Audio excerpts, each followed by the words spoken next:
How beautiful it is. Northeast has high biodiversity. What is the biodiversity with respect to it, and how do you quantify it? It is full of rich medicinal and aromatic plants. How rich it is. It has a lot of potential uses. What are the uses? So these things can be quantified only when you are able to get precise data. One of the major problems with our traditional knowledge is lack of documentation. CSIR means, along with IBSD and other, we have taken up a strong task of documentation, digitalization, deposition and data science. Everything that is there. For example, in East Jorhat we have 6,500 herbarium sheets. 325 are collected from the great Dr. Janaki Amma. And now we are able to see that there are about 35,000 specimens. And we wanted to get them and then try to see how we can document at a morphological level, at a phytopharmaceutical level, at metabolic level, and at the utility level. So, what is extremely important is this 5,000 years of traditional wisdom and 100 years of science. We have to make a judicious combination of both of them and something which should be very, very effectively integrated to harness the biodiversity into bioeconomy. Most importantly, we will have to have a very, very strong focus towards developing our knowledge, improving our skills, validating our skills. So, how much time? I can continue to talk if I have a problem because I was like a university teacher. So, the beauty is there are a large number of areas. You can try to take aromatic and medicinal plants. This is a huge area. You can try to take aroma mission of CSIR list, where it is able to make a huge difference. The citronella, lemongrass, patchouli, it makes a marked difference in the livelihood of the people as well as the terrain. And we also have started floriculture mission. The floriculture mission, India is probably one of the countries which are very poorly focusing on the key areas. Ignoring floriculture, flowers, not only for decoration and other purposes. You have flavors and fragrance industry. You have many other nutrition industries also there. And I am very, very happy that Manipur has started this lilium in a very big way.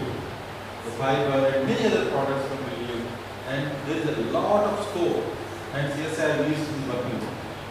As we are going to open the most important and straightforward thing is a phytopharmaceutical mission. Dr. Modi and Dr. Modi has also started. And this will play a very, very important role. But earlier, we have a single molecule route, and phytopharmaceutical route is another one. And we are very happy that we are also pursuing the Ayush. Ayush route need not have the preclinical trials, but it will have a strong bearing on the traditional business. But we will have to have some clinical trials and other things are there. So this single molecule, NCEs, phytopharmaceuticals and Ayush will play a very important role.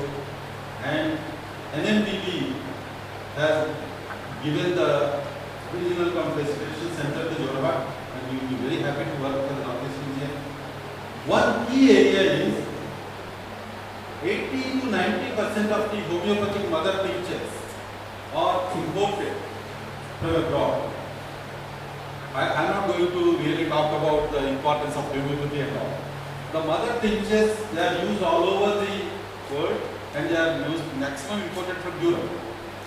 But the NMPB has conceived that Manipur, Nagaland and Arunachal Pradesh can provide all the necessary mother tinctures for India towards Atmanirbhar Bharat, and this can be a great And there are also so many other gap areas. And we will have to sit together and then try to have a lot of confidence that science and only science, knowledge and only knowledge can be leading or fueling the growth of any nation.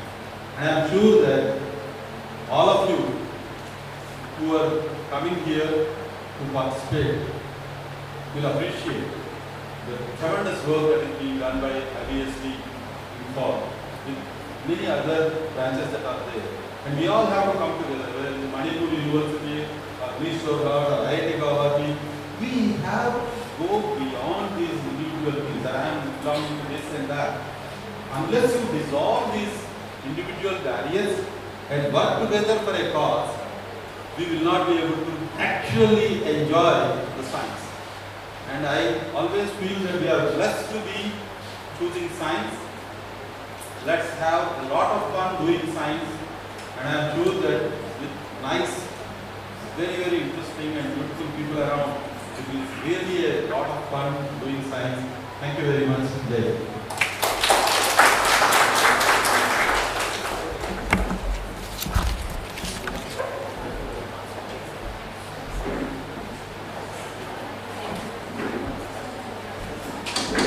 Thank you so much, sir, for sharing your scientific experience with our audience, who might be benefiting. And sir, your address supporting many of the activities of IBSD, and in future also, sir, we are looking forward for a strong collaboration with Grace Jordan and IBSD. Thank you so much, ladies and gentlemen. A big round of applause for Dr. Sastry. Thank you so much.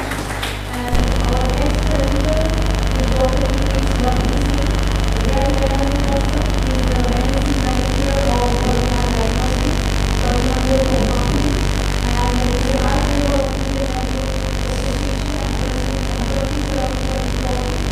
and the president of Manipur Chamber of Commerce and Industry, the founder president of Manipur Tourism Forum, and in 2020, Dr. Durley was conferred a very prestigious award, the Order of Rising Sun by the Japanese government for bringing the nation together. So ladies and gentlemen, we have Dr. Durley here. Thank you, Indira, for the kind introduction. At the outset, I'd like to thank Director of IBSD Forum, Professor Democracy, and his team for kindly giving me this opportunity to be present in this seminar. And it's the second opportunity that I have received from the institution. In the month of July, I didn't have another chance to participate in one of the seminars. The topic that I have chosen today is biotourism in Manipur. I am neither an expert in tourism nor in bioresources and bioeconomies. Then how come I am speaking on this topic? That's personal. I have been associated with activities in tourism for the last 10 years or so. By virtue of being the founder president of the Tourism Forum, and also being associated with the hospitality sector in the state, almost a similar period around 10 years or so.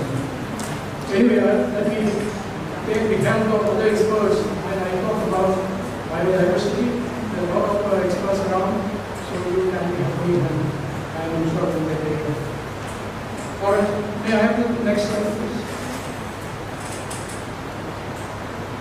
There are not many pictures to show, so I with the help of this presentation, open presentation. And also difficult to follow Professor Sastry. We have spent more than 1 hour, almost more than half an hour. It's difficult to follow. Now this is the map of the country showing the tourist package. Now if you focus in the northeast area, you see a few red dots. And if you count, you see only 4 dots there. One is Guwahati, second second Kaziranga, third is Shillong, and of course Sikkim. The rest of the states, including Manipur, and Nagaland, Mizoram, Arunachal Pradesh, and Tripura, is not in the tourist segment. That means, in terms of tourism promotion and tourism activities, Manipur is still lagging behind as compared to several parts of the north.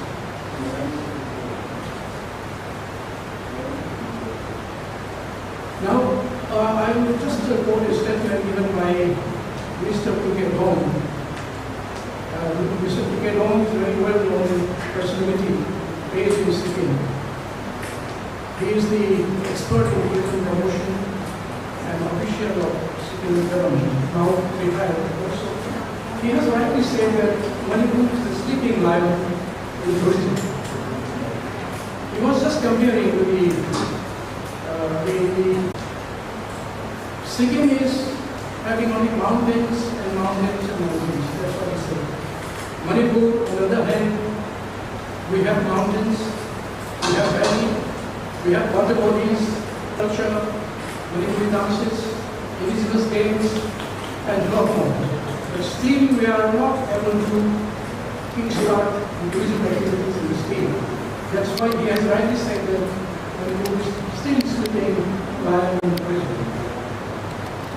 Now, as regards the tourism promotion, there are a few factors important. One is connectivity, the second resources, the third is the hospitality and other relevant areas. Connectivity-wise, Imphal is quite connectivity with Guwahati, and of course Trivandrum and Aizawl. So it's very well connected in terms of air connectivity. But road connectivity, farming, and again preserve biodiversity. Now, ecotourism has got a lot of advantages as compared to other conventional tourism activities, because ecotourism will have the environmental protection. It will also reduce the damage to the environment and the poaching and hunting of endangered animals will also be reduced if we follow the principles of ecotourism. And the waste that we generate when tourists are visiting the places should also be disposed of carefully. And we see that in day-to-day life, in Manipur in particular, there are a lot of people that are going to win financial gains, there will be economic development, and there will be employment generation, and then even people who are not directly involved in tourism, but manufacturing some items or articles used as souvenirs, they will also be included. So it's a win-win situation. Everyone will get included with tourism. Now coming to the area of hotspot, that Indo-Burma hotspot is where we are, and who is part of this region. Northeastern India is a genetic treasure house of plant, animal, and microbial resources. And this hotspot, the Burma hotspot, is the 6th ranked out of 25 biodiversity hotspots in the world. It's the home of 13,500 plant species that constitutes 2.3% of the global species, such a significant number. And 2,185 vertebrates, that's 1.9% of the global species. Some of these statistics. Now this is the map that shows the hotspots. The right hand side, the smaller map shows the red color area is the biodiversity hotspot. And you will see that Manipur and the entire northeastern part of the Myanmar are covered in this area. So this is the Burma hotspot. And Manipur is covered in this area. And this is the actual pie chart that shows the different varieties of species, right from animal to plant to microbial, all different categories.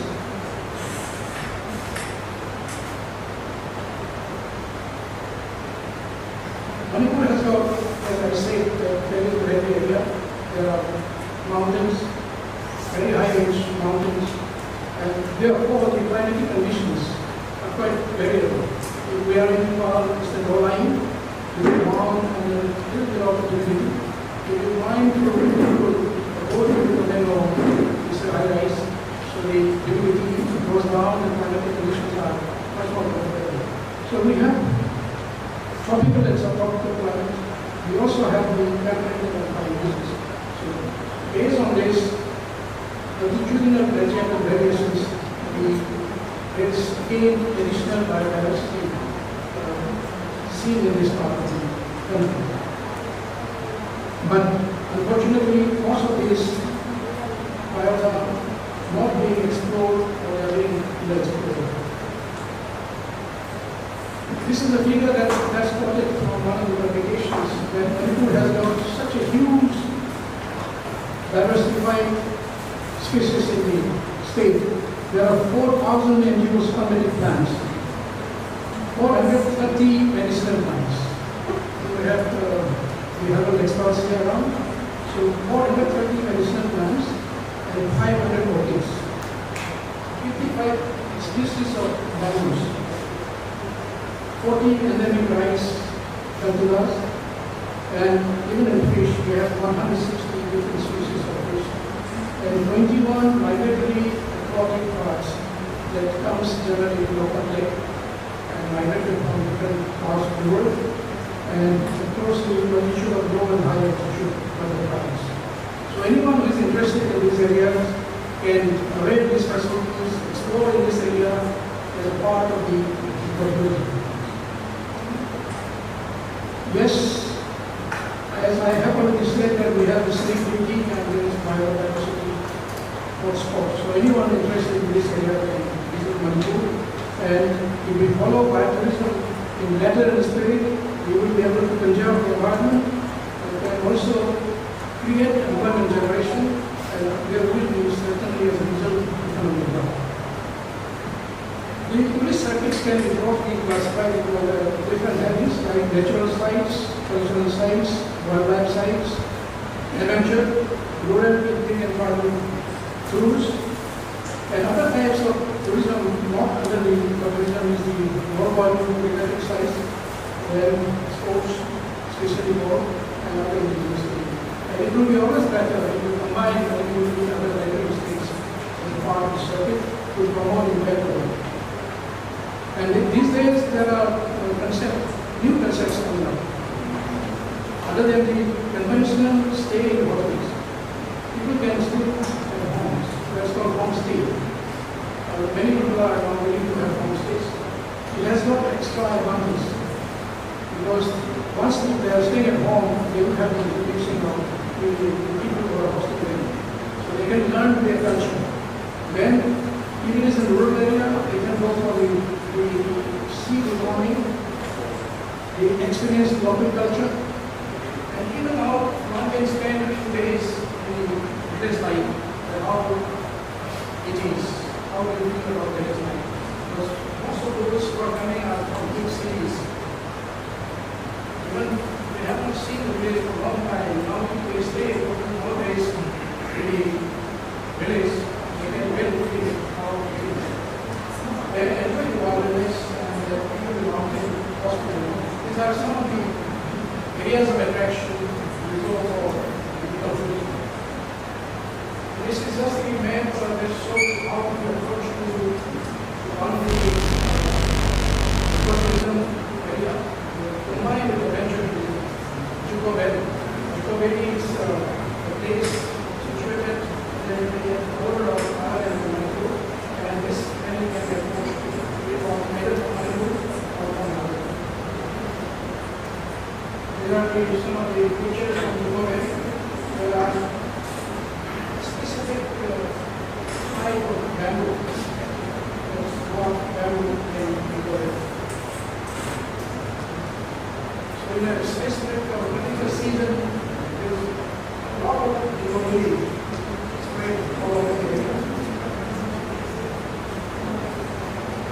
There are other wildlife sites, and Zero Lily is another area where there is a lot of attraction on the Zero Hills.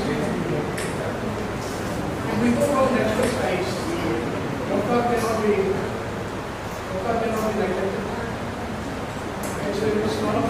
largest fresh cotton lake in eastern India, and it's very beautiful, and there are small river at the center of the lake, or the lake of the lake. It's really a nice made university.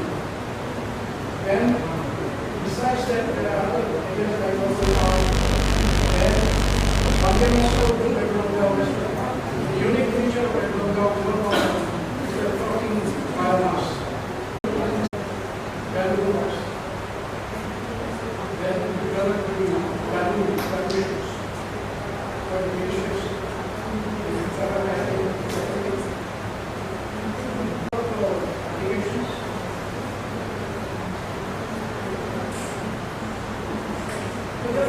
varieties of ornamental fish, and they can be chopped and used then during the settings, the aquariums,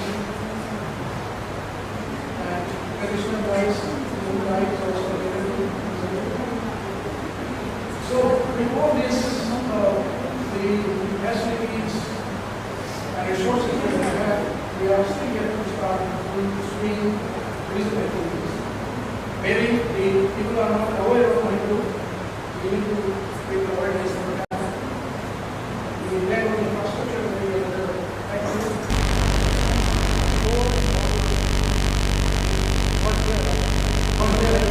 We don't have lines of many years or 10 years ago.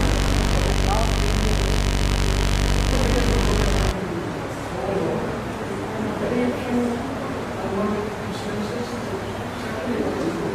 but those 30 years have given a long impression to the outside world. And people think that if you want sort of impression and fight among the people, so we need to remove this sort of misconception.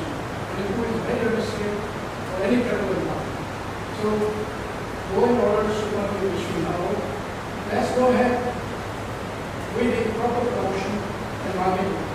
Still, we are not having the proper promotion. It's still there. Foreign tourists visit in the last 10 years.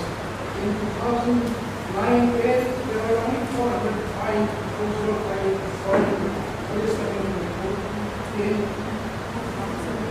2019 and 20, there is 12,000 foreign tourists coming to Manipur. There is such a jump of foreign tourists coming to Manipur. So there is a gradual increase of domestic tourists during these 10 years. To conclude, Manipur has a very high tourism potential, especially by proper infrastructure development and management is the need of the hour. Improving image of Manipur to the outside world is what is needed to improve. And let's focus on marketing, very innovative kind of marketing and promotion activities so that we can sell Manipur as one of the best tourist destinations in the country. Thank you very much.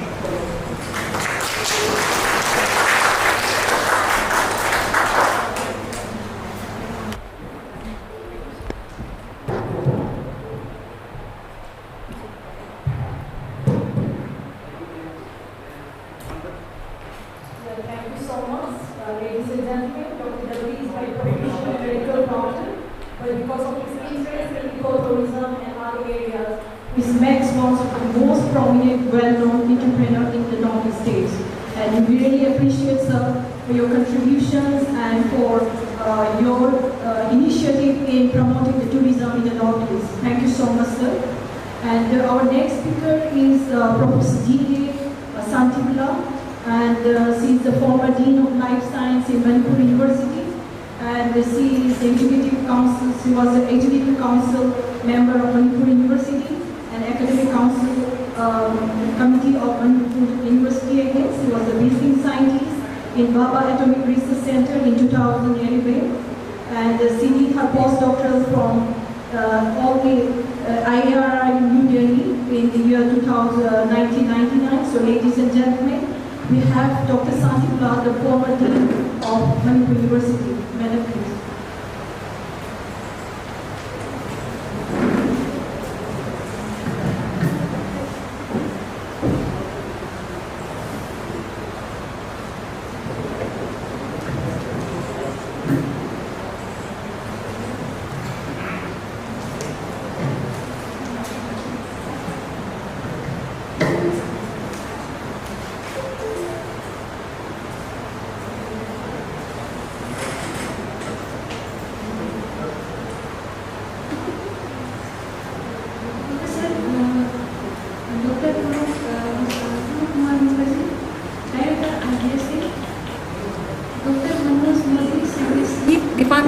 Biotechnology, Government of India, Nodal Officer, IBSD, Dr. Gari Akarpati Nagari, Sanskrit Director, CSR, Northeast Institute of Science and Technology, Dr. K.W. Singh, Managing Director, Nodal Diagnostic Control, and Sri Indani Das, MD, Regulated Technologies, Ms. Elizabeth Evelyn, and so, my dear friends, listeners and partners, and today I am working on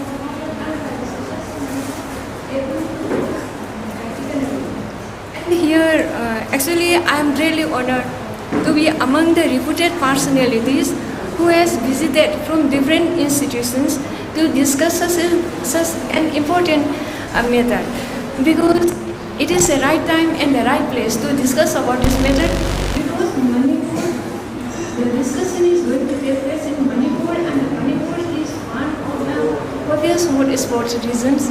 It belongs to the Indo-Burma biodiversity hotspot. Out of these 25 biodiversity hotspots, 8 hottest hotspots are recognized, and out of this, Indo-Burma biodiversity hotspot is one of them, and the Manipur belongs to here. And here, whenever I visited outside Manipur and outside our country, many colleagues told me, you are sitting in the gold mine. Yours is the treasure trove area. And then, so I'm thinking about it, what we are doing now, and then so, the last 50 years or so, I'm witnessing the degradations of the environment. When we were small, so many plant species are there, animal species are there, and the birds, and then so many things are there. But now most of them are not there. And then in the early morning, the frogs of the birds, and then so many parrots, and then many things are found to be roaming around. But most of the birds are not available here. Most of the fish species are also not available here. Bioresources is very rich, but conservation practices is very slow here. There is the tragedy of our part. I am telling you freely and frankly.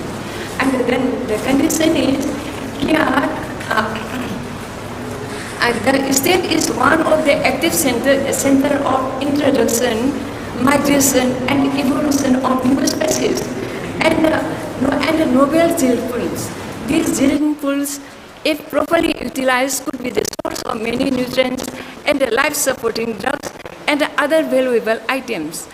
And here, and then so, because of the many varieties and habitat exist in this, because of these geographical settings, ranging from low-lying, swampy, and marshy areas to tropical wet evergreen, semi-evergreen forests, and moist deciduous forests. Many flora and fauna of different ecological settings are found and here. And then so, while I'm teaching in the colleges and as well as in the university for the last 38 years, and I have found many species of distinguishing character, and then so the thing is that we can discuss in many different aspects, and then our problem is what happened. So many wild plants are also found to be happening. Wild plant species, many bananas, and then many wild rice also are found to be there. Many species of the citrus are also found to be there.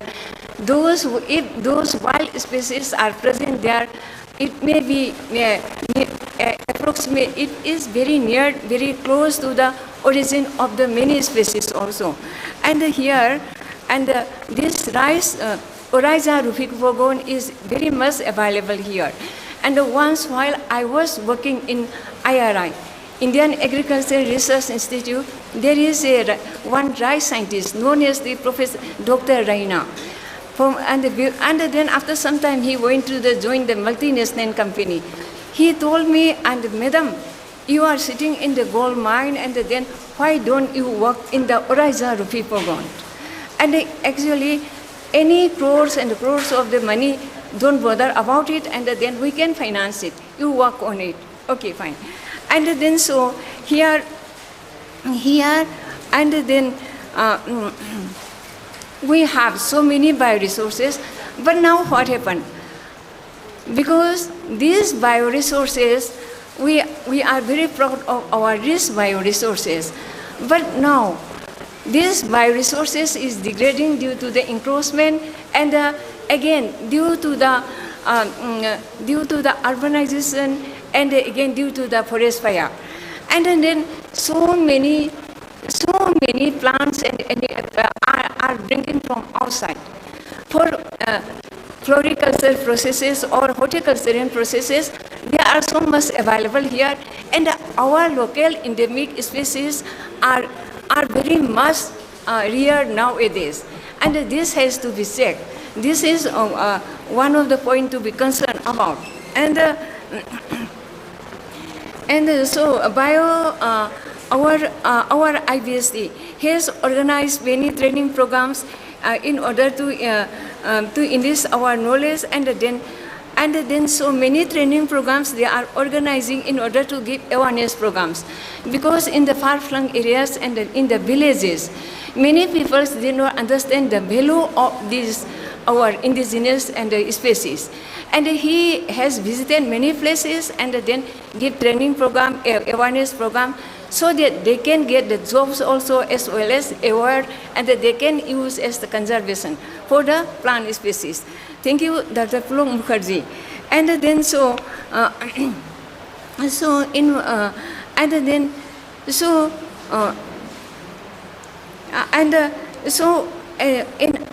so many things are bringing from other states in our country, in our states, and then after some times we can say that, okay, this is actually so many floras that did not belong here to here nowadays, and this is the tragedy, most tragic part of it. And then here we find many. So we can do the many scientific interventions. So many scientific interventions we can do. We have the traditional knowledge of the local Maibas. Local Maibas means local medicine men. We have to use their knowledge. And then, so I'm very much interested, and then I visited many villages in order to talk to them. But what happened? Most of them did not discuss about it, and then when they are there, and then their knowledge also will be there. There is the thing. And I tried, and I attended many papers and tried to find out what is the active ingredients. In a plant we find so many components are there, and some active ingredients are also not found. It is useful for malaria, it is useful for diabetes, and so it is used for cholera. Many things are there. But the things are is that they are all marked by the other components present in the plant. We have to find out the active components, and then so we have to exercise it nicely. That is why I am very on this things. And then we find the wild varieties. Many wild varieties are there, and then we can use these genes of these wild varieties. We have these bananas. Bananas we have, and then what happened? The wild banana is there. It is very tasty. It is nutritional composition is also very good. But the thing is that it is having many seeds.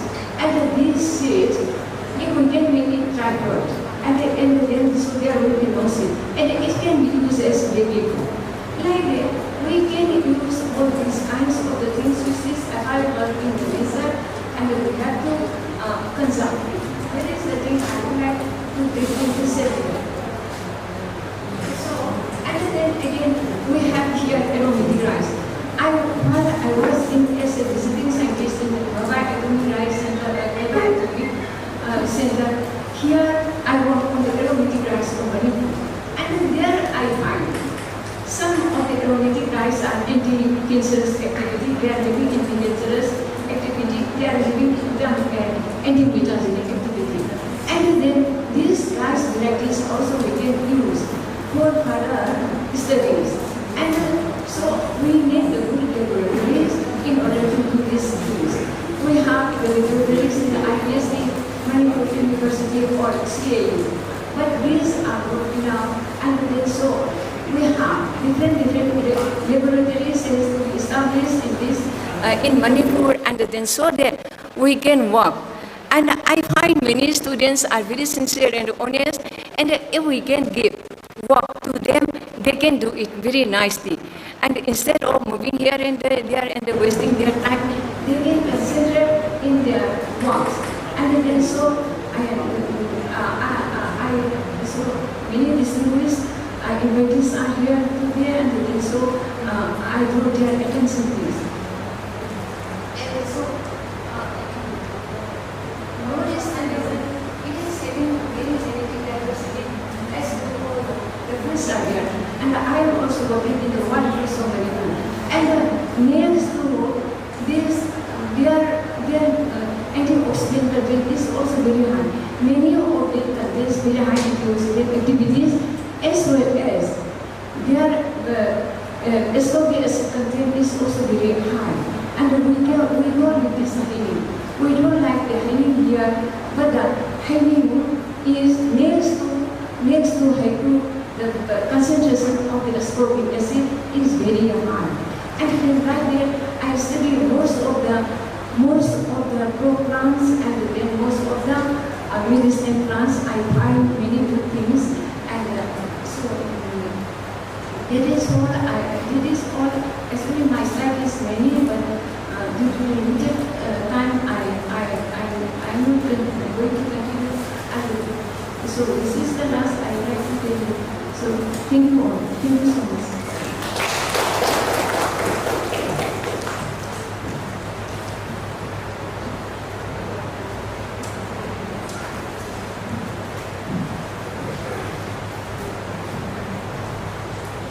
Thank you so much, ma'am, for sharing your ideas. And thank you so much for being with us at IBSD today. So our next speaker is Miss Elizabeth Yambe. Miss Elizabeth Yambe is founder of Dualities in Manipur, a native of Manipur, and Yambe worked as a financial analyst at a reputed bank in London for 2 years, and subsequently she moved to Singapore office. With the help of company sponsorship, she obtained a chartered accountancy qualification, and she quit her service in Singapore and came back in Manipur to pursue her passion for promoting the local strength and creating a sustainable livelihood for duality. She's really an example of true entrepreneurs. She's a very young, dynamic girl. So Miss Elizabeth Yambe, the floor is yours. You can start this meeting.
Hello, everyone.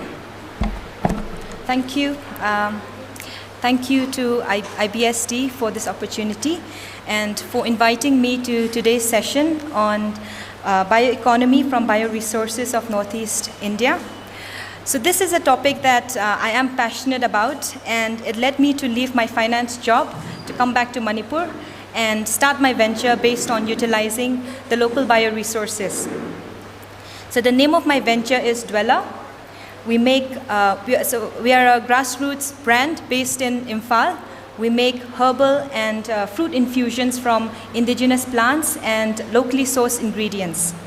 So today I will be sharing my thoughts and perspectives on indigenous plants and the role of entrepreneurship in creating value-added products that I believe can be sustainable, innovative, and successful in the marketplace. So I'd like to start with a story. In the early of 2018, I met this lady. Her name is Ine Bina. I met her for the first time at the Ima market. She was carrying a heavy sack of Indian olives on her back and trying to find a buyer. So we connected right away, and that gave me an idea in terms of what I could do to utilize her produce and make something that is healthy and delicious with Ine Bina's indigenous produce. So it's citrusy, refreshing, it's good for digestion, but they also get ripe very fast. It's highly perishable, and it goes to waste if it's not processed or consumed at the right time. So that day I bought a few kgs of Indian olives with me, took it back home, and I did some experiments. And luckily, the infusion turned out really well. And since then, Ine Bina has been supplying to us, and we have been growing together. So far, she has supplied over 5 tons of Indian olives to us. So we use the Indian olive in this infusion. So roselle is part of the hibiscus family. It's locally known as psilocybe. It's vibrant red, very juicy, and has a cranberry-like flavor. It's naturally caffeine-free, and this infusion is only made with real ingredients, so there are no added colors, flavors, or preservatives. And the shelf life is up to 18 months. So it's a very popular fruity flavor, especially in the Western countries.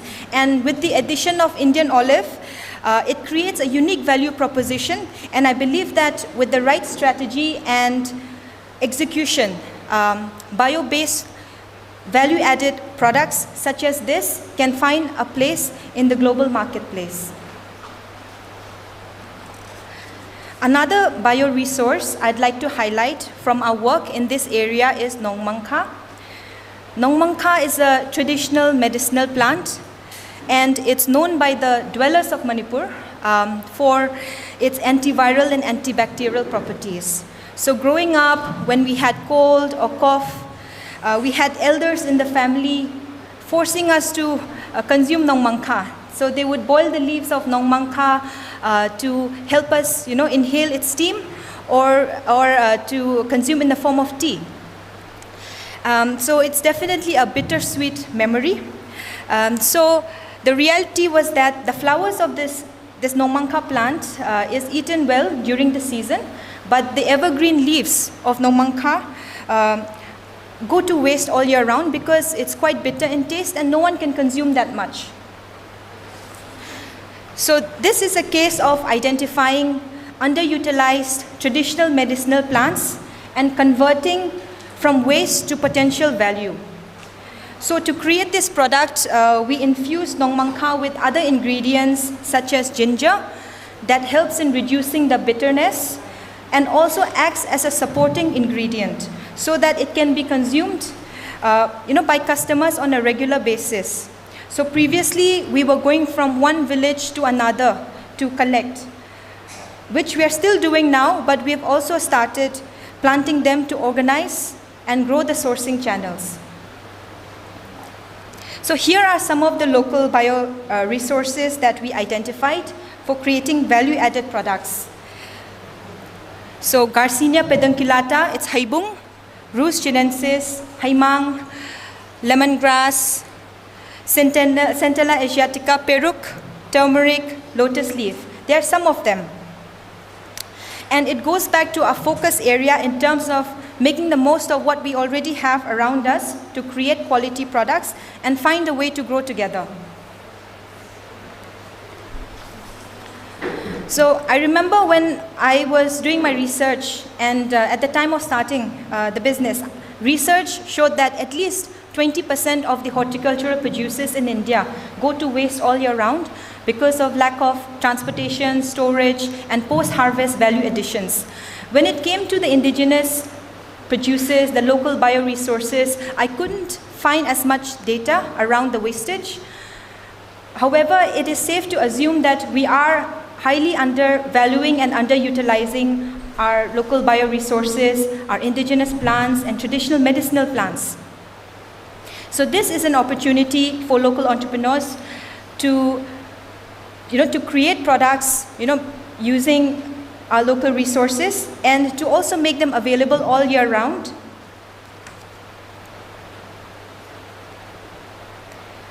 So one of the challenges, firstly, that I foresee is in organizing the sourcing channels, ensuring sustainable supply, and also access to subject matter expertise for local entrepreneurs. And another challenge is in maintaining the quality, creating standardized value-added products and processes. So we really do need a lot of support. And despite the challenges, there are always opportunities, and we can, transform them as a strength that we can capitalize on. So firstly, by utilizing our local bioresources, I think that it creates a unique value proposition. These are the key differentiators as well that helps in the sustainable value addition and job creation in the long run.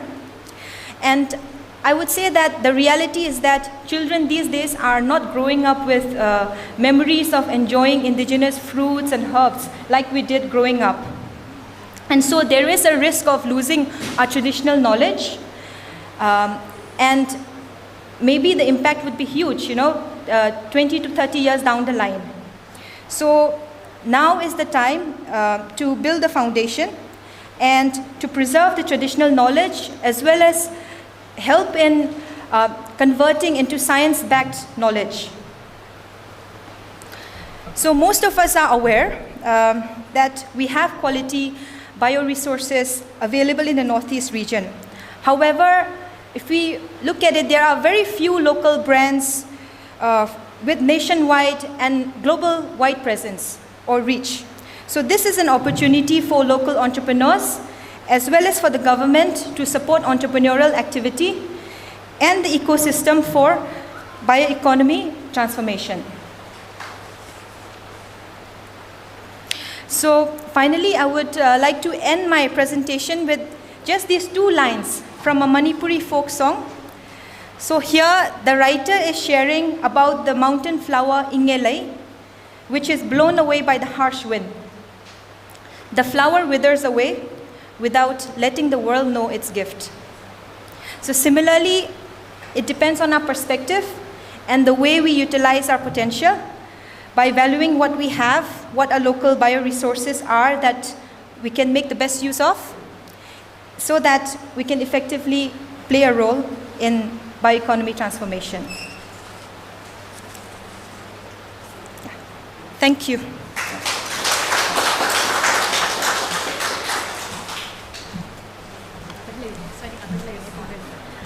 Yeah, thank you so much, Elizabeth, for your excellent presentation and for sharing your various products which is related to health using the bioresource of Manipur. And I hope the young generation, upcoming generation which are present here will be inspired by her speech, and we hope in future many young entrepreneurs will come up like Elizabeth, and you will enrich the economy of the states. So thank you so much, Elizabeth, and we like to felicitate you with a token of appreciation. So I request our director to felicitate Elizabeth with the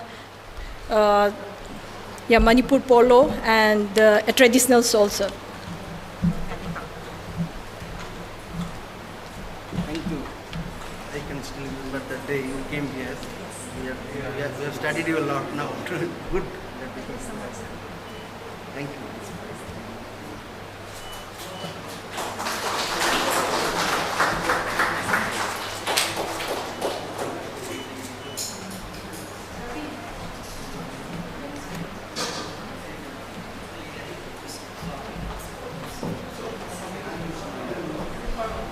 Podium sir shift here. Sir wants to shift here. So put her. No, he wants the podium there, sir.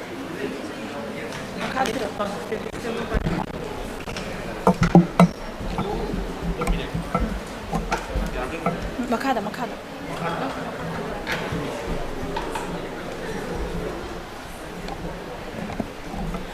So today's last presenter will be Sri Indranil Das. He is the MD, Declibac Technologies Private Limited, Calcutta, and he's also the consultant for the Municipal Household Water, and is the Vice President of Society for Ethnopharmacology, India. So ladies and gentlemen, we have Sri Indranil Das.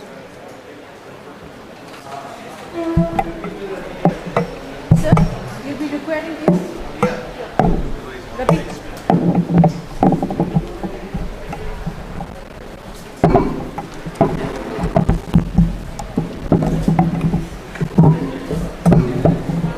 I need that laptop out here. I cannot operate from there, no.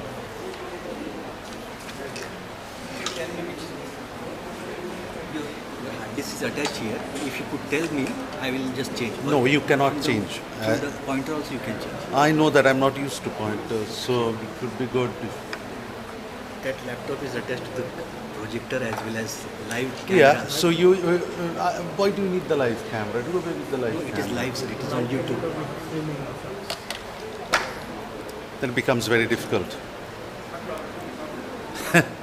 I'm used to operating my own laptop.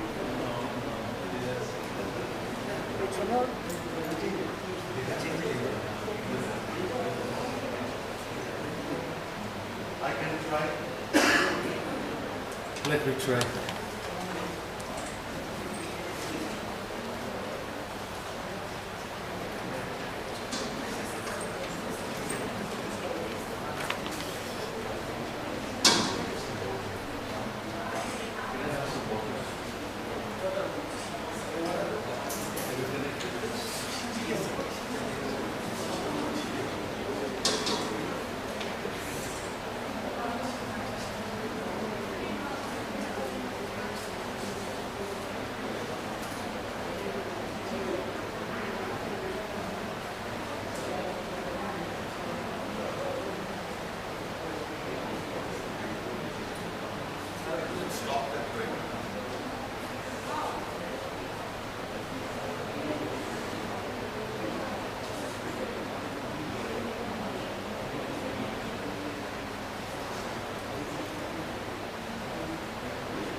Good afternoon, ladies and gentlemen.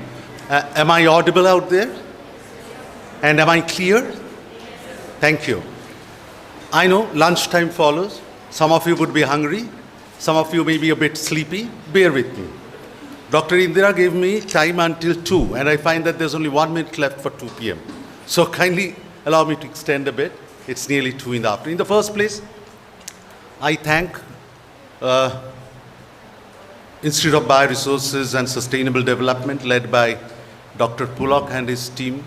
Wonderful job for considering me worthy of sharing this platform with such wonderful erudite people from whom I've been learning so much, and I'm sure I'll be learning more in the future. Yeah, आगे कौन होता? Is this? Okay. That is back. That is front. Sorry, I'm old school, not used very much to this. Okay, so let me put it this way. When we talk of bioeconomy, we are talking of basically generating bioeconomy out of bioresources. We utilize a lot of technologies, sciences into this. My question is, we invest a lot in them. My question is, how much do we invest on the people?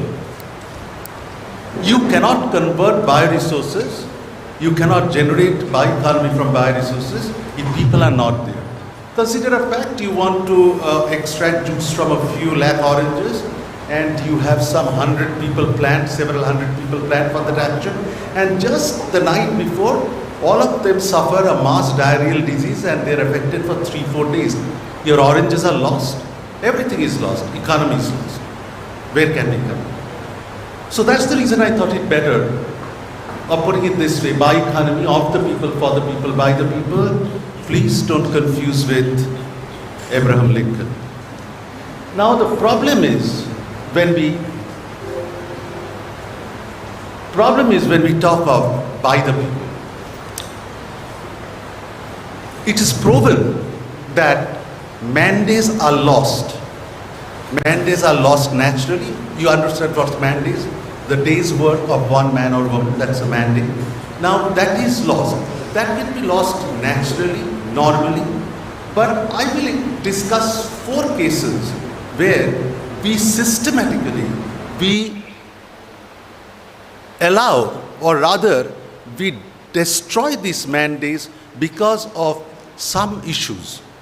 If we have to invest in manpower, in human resources, I think the 3 areas where we can do is invest in their physical health, their mental health, and their economic health. My background is water. I'm into household and municipal water treatment. My link with Bioresources is largely due to my background in pharmacy and my ties with Society for Ethnopharmacology, from which I get to learn a bit and of this wonderful science. So I will take you to some 4 instances where I'm not talking of 2 or 4 people falling sick. I'm talking of disasters. Now, disasters and how they affect the mandates, billions of dollars of mandates. So how can Bioresources generate bioeconomics? So we start with the fact, we'll call it the water tails. Disasters, they strike. Disasters damage, disasters destroy, and disasters kill. Some disasters are preventable, some disasters are not. Some disasters are natural, but many of them are created. Today we will be discussing 4 such issues in a very, very small time frame and see how that works. Before that, can you please click on, there's a video out here, can you please click on that? Yeah, click on that. See, this is a clip from a famous movie, The Kid, by Charlie Chaplin. It shows how we systematically, we create the disaster and then we go to, make amends to it. Here the kid throws stones at the window panes, the pane breaks, and then Charlie Chaplin comes as a carpenter and talks in terms of repairing. Ladies and gentlemen, this is what happens in real life as well. This is what we do in most of the cases. Now, the first case we will talk about is known to all of you. This took place on December 3rd, 1984. You know this better by the name of Bhopal gas tragedy, where 45 tons of the poisonous gas methyl isocyanate escaped from the insecticide plant of Union Carbide Corporation. What happened was, not much, only 15 to 20,000 people died. Add the mandates, the ages, and see how much billions of dollars you have lost. Now, 500,000 survivors were left. And you know how they are surviving? They are surviving, most of them with chronic lung diseases, some of them are blind. Forget this awarded compensation of a princely sum of few $100s to each, most of them were not awarded. And finally, it was found that this tragedy was man-made. It came out that there was a substandard operating procedure. Now, you will think, I said I'll talk about water, why I'm talking about gas? I'm talking about gas because this is known to most of us. What is not known to us is the next situation. What followed this was the groundwater tragedy. What happened? This happened in 1984, but sometimes, still in the early 21st century, some more than 400 tons of waste were found in the abandoned plant of Bhopal. Poisonous, toxic chemicals leached to the ground, and people all around were having drinking water from that groundwater. And what happened? The Supreme Court in 2004 upheld that yes, water is being contaminated by them and directed supply of clean water. A lot of things happened. There were convictions and there were protests, but at the end of the day what happens is that this has happened. This was man-made. This was not an accident. This was not natural. We created it. You very well know the Indian Institute of Toxicological Research. I think that's a CSIR organization. They did a study sometimes in 2018, and they found very high levels of lead, cadmium, and nickel in these waters. So it was proven how this was happening, and as you all know, lead is a neurotoxin. The damage is more or less, in most times, it's a permanent damage. Right. Now, then what happened? Not known to most of us, there is a secret to this. Just 5 years after this gas tragedy, Union Carbide did come to know. They did some secret tests, and they did come to know that there was leaching from that site, and the water was lethally contaminated, the soil was lethally contaminated. And then what should they have done? They should have warned the local municipality and the others, and this is what they did. They did not notify the local communities and of the risks of drinking water. Finally, what happened is very normal. These people still remain unofficial victims, denied of compensation and medical help. This is as far as the story goes regarding Bhopal. We come to a next situation, and this situation is this geographical part of the world. It's a small patch between West Bengal and Bangladesh. Let's concentrate out here. You will find it's around the Delta region. Let's take it close, and what you will find is that it covers a certain part of West Bengal, that is the northern and south 24 Parganas, the Murshidabad, Malda, but a major part of Bangladesh. What happened here? Now, people were dying in Bangladesh because they were drinking water from the lakes, ponds, and such places. They were contracting gastrointestinal disease, and they were dying. So in 1970s, I'm sorry, I'll have to take these two names. You can quote me, doesn't really matter. In 1970s, two top international agencies, the United Nations and the World Bank, they thought of a very nice thing. Being a delta region, what happens was if you dig a couple of feet, you get water free of bacteria. So they advised rampant use of groundwater. And the interesting part was they did not test the water for arsenic. So their activity was fatally flawed. This is what arsenic causes, ladies and gentlemen, and this is only the tip of the iceberg. The incubation period of the disease is somewhere around 5 to 15 years. That means the first symptoms to appear. Now what happens is, will you call this arsenic crisis a natural disaster or a man-made disaster?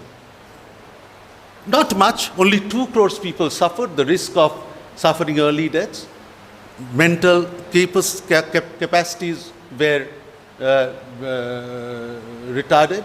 The World Health Organization called it the largest mass poisoning of the population in history, and that there were some studies that predicted 1 in 10 who drinks water from these wells would go to die from lung, bladder, or skin cancer. What happened after that was, add to that our own perceptions, our human culture. See, one of the specialists mentions, I have compared 2 family cases. In one, the main male member had arsenicosis. Arsenicosis is the disease that develops from taking arsenic-laced water, and his wife nursed him. But in the other family, the wife had arsenicosis and her husband divorced her. See the paradoxical difference. Poverty, it's very sad. A person, see, this is by Dr. Dipankar Chakraborty. He is one of the pioneers who did excellent work in arsenic. Even if they die, the earning members won't come to Kolkata for treatment because there won't be anyone to support their families. So they would be suffering from arsenicosis and still doing work so that their family could be fed. And then what happened was, because the government later what they did, they earmarked certain tube wells for which are free from arsenic and some which contained arsenic. Now they had a system of putting a red tag in the arsenic-laced bore wells and green tag in the non-arsenic pure water tags. Now what happens but you get that water, people have to walk a couple of miles. You just see the male ego Why should men fetch the water? That is a women's job. So all this compounded, what happened was that we are back to square one. This picture was taken in 2016. It's such a sad picture. It's by the Associated Press. A young boy collects water for drinking from one of the tube wells which is marked red. So much for the arsenic. We will now talk of Breach Khandelwal. Breach Khandelwal is a person who suddenly comes up to a police station one day and says, I want several people to be taken in custody. Said, why? Well, they are suspected of, committing murder. And what murder was he talking about? Let's have a look. Can you click on that black side? There will be a video. Yeah.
So, ladies and gentlemen, this is the water we are talking about, which Babar defined as better than nectar in the 16th century. And what water are we talking about? We are talking what the nectar water has come to this right now, and we are talking of the Yamuna River. It's the most polluted river in India, and the details are like this. You see, it starts from the lower Himalayas, and when it comes from the lower Himalayas, it's pristine, it's clear, teeming, full of life. We talk of bioresources, too many fishes, everything. But come Delhi, the water of the Yamuna is replenished with tons of effluents, industrial effluents, and sewage from 20 drains. Believe it or not, after that, there's not even a drop of life except the most resilient bacteria in the Yamuna River. Now, whom do we blame? Do we blame the government, the politicians? Do we blame the technocrats? Or do we blame ourselves who keep on soiling the water? We are the people who snatch out the mandates. We are the people who snatch out the people who would convert bioresources to bioeconomies. The final, this thing. This never happened in India. It happened very recently and in the US. There's a city called Flint. Flint is the place where General Motors had its first plant, the auto plant. So what happened was, in 2014, in the mid-20th century, General Motors was born, population was 200,000. In the 1980s, because of rising oil prices and competition, what happened was GM laid off the workers and population came down to 100. Majority were African Americans and 45% were below the poverty line. And this is the trigger point. In 2011, by 2011, the city was running a deficit of more than $25 million. When this happens, what the administration did, they did a very funny thing. This city was getting water from a river called the Detroit River. It was treated water. To cut costs, they stopped that water and started taking water from the Flint River. And what is that Flint River used for? When they switched it in April 25, 2014, Flint River was used as a waste disposal site for untreated refuse from the many local industries. So water was highly corrosive.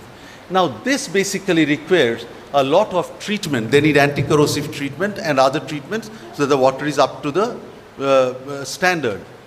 What happens with corrosion? The pipes got eroded. It took away the lead from the pipe to the taps of the people. And children to adults, everybody were drinking lead-less water. And the damage was tremendous. You see, add to that the fact that people also got this Legionella infection. You know this germ, Legionella pneumophilia, so Legionnaire's disease, and people died. Add to that the fact that there was coliform, so they again added more chlorine, and that was again dangerous because that created trihalomethanes. Taking all this into account, people protested and everything is there. But my question is that a lot of people, even right now in Flint, they are either dead or they are permanently disabled or their life is destroyed, land is destroyed, and out here we are talking of generating bioeconomy out of bioresources. Ladies and gentlemen, this is the feat of a 34-year-old man by the name of Upen Mahato. Not that we should be very much concerned, we don't know who Upen Mahato is. Upen Mahato is a 34-year-old man who was one of some disaster victims whose life was taken away. He had so much to give to this world, so many mandates to give in this world. For us, this should be a loss of bioeconomics, conversion of bioresources to bioeconomics. For the media, it might be a minor incident, but for the mother who lost his 34-year-old son, for him it's a major disaster, a lifetime disaster, a disaster that cannot be compensated. Ladies and gentlemen, my humble request, if we consider investing in the economics, the financial, the mental and the physical health of people who ultimately would convert bioresources and generate economy out of them. Thank you so much.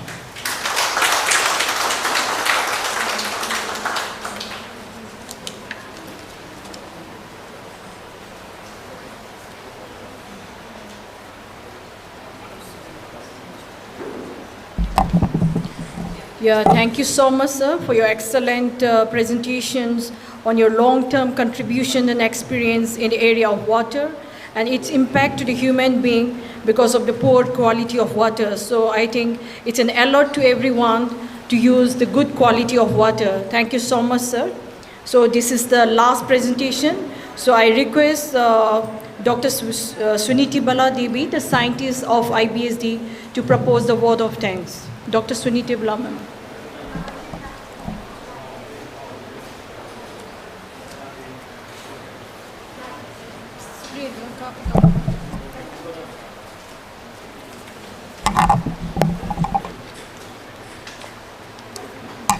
Ladies and gentlemen, very good afternoon to all of you.